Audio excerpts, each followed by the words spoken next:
নমস্কার, গুরু কৃপাহি কেবলম।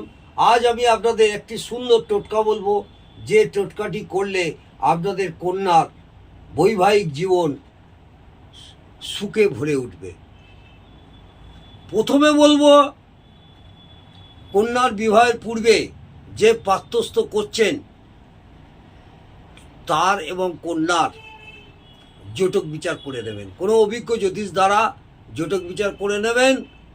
যারা জটক বিচার ভালো করেন তাদের দিয়ে জটক বিচার করে আপনারা কন্যাকে প্রাপ্তস্থ করবেন। এরপরে যে টোটকাটি বলবো, মন দিয়ে শুনুন।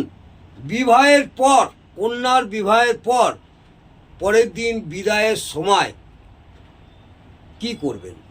পরের দিন বিবাহের সময় বিদায় যখন নেবে, শ্বশুরবাড়িতে যাবে কন্যা, সেই সময় 1 ঘটি গঙ্গা জল নেবেন। তাতে 1 চুটকি হলুদ নেবেন। একটু গুঁড়ো হলুদ হলেও হবে বা বাটা হলুদ হলেও হবে।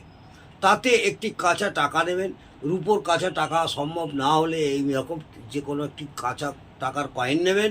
নিয়ে গঙ্গা জল ঢেলে নতুন বইয়ের মাথা থেকে নিয়ে 11 বার সমস্ত শরীরের উপর দিয়ে ঘুরিয়ে শ্বশুরবাড়ি যাওয়ার আগে সেই জলটি যে রাস্তা দিয়ে শ্বশুরবাড়ি যাবে সেই রাস্তায় ঢেলে দেবেন।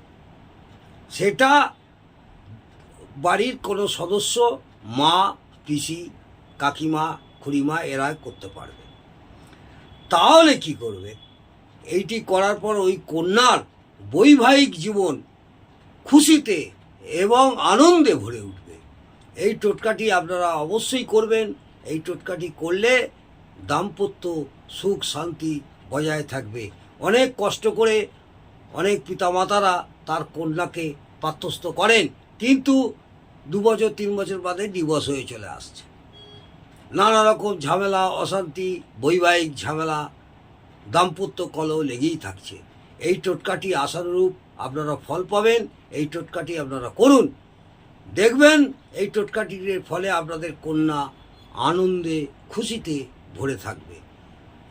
যদি এই টোটকাটি করে আপনাদের কিছুটাও উপকৃত হন, তাহলে অবশ্যই কমেন্টে জানাবেন।